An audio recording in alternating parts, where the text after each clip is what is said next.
eu sou pai de 2 adolescentes, né? Que estão nessa faixa de idade, né? De 15, 18 anos. E uma das coisas que a gente vem percebendo, até como pai mesmo, né? Como criando, né? Sim. Filhos. A percepção que eu tenho hoje, e isso aqui já foi tema de várias rodadas aqui com o pessoal de literatura, com psicólogos, e é um tema que eu quero trazer sempre para cá e escutar a opinião de quem é professor mesmo, como no seu caso, né? Eu entendo que de tudo que se desenvolveu muito na sociedade, com tecnologia, com algoritmo, com tudo, o ensino é o que menos desenvolveu. A gente tem um gap não de aprendizado, né? De engessado mas de mesmo interesse por parte dos alunos. Por isso que iniciativas como a sua, né, que é um artista de falar linguagens, está falando de filosofia, você é um professor de matemática, né? Então, eu acredito que nem todos fazem como você faz, tem essa preocupação. Porque já perceberam que o modelo está completamente equivocado, né?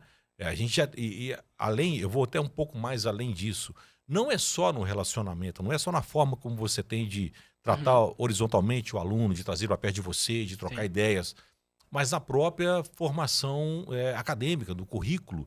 Porque se você for pensar hoje, nós já temos uma biblioteca aqui na mão, que na nossa época não tinha. Sim. Hoje você entra aqui com inteligência artificial. A artificial. informação está toda na mão. A informação está toda na mão. Aí você começa a se questionar, poxa, será que eu preciso realmente levar para a sala de aula coisa que qualquer aluno, né? Sim. E aí estou falando qualquer um, porque até mesmo na população mais baixa você já tem essa informação chegando, né? Sim. Na população que não tem. Será que esse modelo, o que você pensa a respeito disso? Queria muito escutar a sua opinião, porque você traz elementos muito significativos aqui para dentro desse bate-papo nosso, em função do seu perfil artístico e de entender o aluno como um ser humano diferente. Sim. E realmente essa visão que eu tenho, ela justifica. Nós ficamos para trás mesmo no ensino? Precisamos de um novo modelo? No geral, sim, viu, Marcos? Eu também tenho a mesma percepção, né, de como fica engessado, às vezes até porque a gente tem, no geral, a gente tem professores, pedagogos, uma galera que é da velha guarda, digamos assim, que é uma galera que parou no tempo e é assim que funciona. Se está fazendo errado, o erro é deles, o problema é deles, né? E a gente sabe que nem sempre é assim. Nem sempre não, eu acho que não é assim mesmo. As gerações mudam, muda a cultura, muda a forma de acesso à informação. Então a forma como você tem que fazer isso, ela tem que ser adaptável, né? Eu imagino que da mesma forma que na década de 80 era ensinado de uma forma, se você ensinava no século XV, devia ser de outra forma também, né? E eu acho que a gente tá realmente retrocedendo nesse sentido. Não retrocedendo, mas deixando de conseguir ir mais além, né? Fazer algo diferente, né? Então, quando eu sou professor de matemática, não dou aula só de matemática. Então, eu ouço muitos relatos do tipo, não, professor, detesto matemática, mas você é um cara legal. Né? Parece pouco, mas isso é uma coisa já... Primeira coisa, porque quando você vai conversar com uma pessoa mais velha, né? E matemática, no geral, aí já aproveitando para falar especificamente, matemática ela já tem um estigma social do não gostar ser uma coisa boa. Então, quando uma pessoa vai lá e fala assim, não gosto de matemática, não. Vai ter um outro na sala ali que vai virar e falar assim, eu também não. Abraça e tá tudo feliz. Mas você não vê ninguém falando assim, eu sou analfabeta, o outro eu também. A pessoa fica sem graça. Então a matemática, ela fica, ao mesmo tempo que ela tá assim, né? Se uma pessoa é muito boa em matemática, ela é até superestimada. Então, eu já tive um aluno, né? Até sobre o assunto também, tem a ver, né? Ele chamava Yannick, é um nome diferente, eu gravei, né? Um aluno de escola particular e eu dava aula particular para ele tava com dificuldade. E o Yannick precisando de nota, né? Tava na 2ª série do ensino médio. Precisando de nota e tal, aquela coisa toda. Uma pessoa contratou a mãe dele, né? E falou, tá com dificuldade. Beleza. E aí eu ia conversando, e assim como eu converso, não é só ele ensinar a matéria, não. É todo mundo, parece que é... Um contexto. Um contexto, é ser realmente um mestre, não é ser só o professor que passa o conteúdo. Isso, igual você falou, tá aí na tela do celular, é só abrir que tá tudo aí. Então é conversar sobre, olha... Eu não sou de ficar falando, matemática você tem que saber, matemática é importante para tudo. Que matemática é importante, isso é fato. Importante para você é diferente. Não diretamente. Eu vou te falar que, vou usar Bhaskara para quê? Porque é a pergunta que todo mundo faz. Para que eu vou usar Bhaskara? Se você não for da área de exatas, você não vai usar mais. E tudo bem. Mas tem coisas que você vai usar.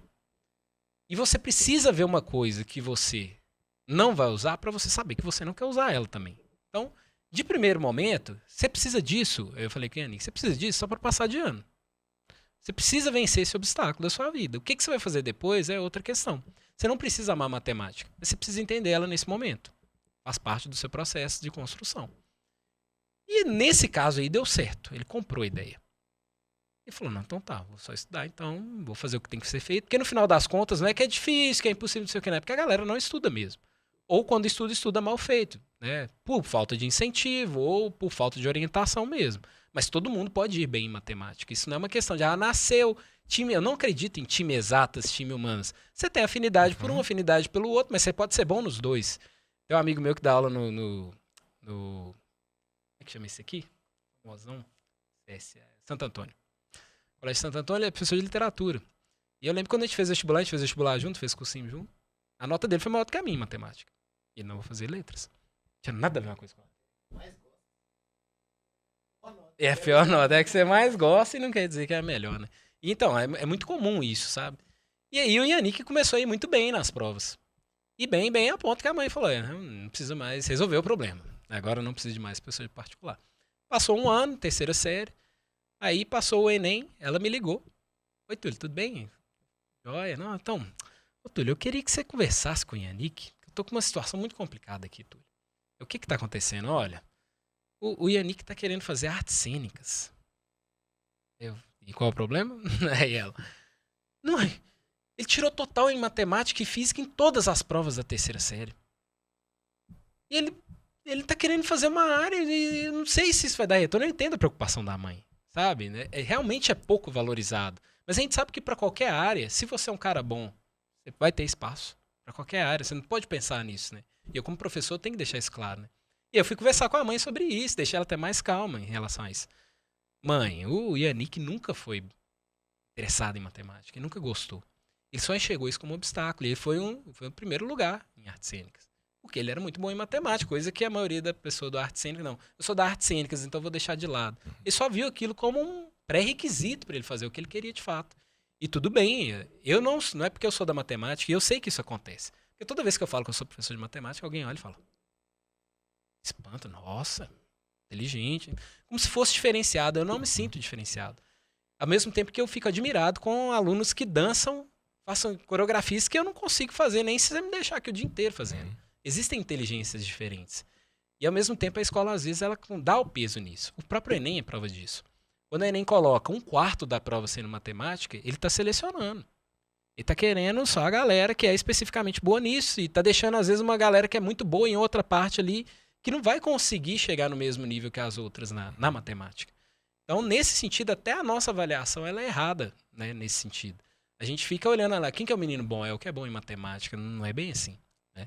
Tem até eu vi um vídeo esses dias do Ledo Vacari, que é um professor lá do IMPA, do Rio de Janeiro, e ele falando sobre uma vez que ele deu uma recuperação para uma aluna, e a aluna não foi bem, aí pediram para ele reaplicar a prova, ele fez uma prova mais fácil, ainda assim a aluna não foi bem. Na última vez ele falou assim, não, vou fazer uma prova realmente ridícula para ajudar mesmo, porque é terceira série é que a gente espera que o menino vá fazer vestibular mesmo, a gente não quer, né, que retenha.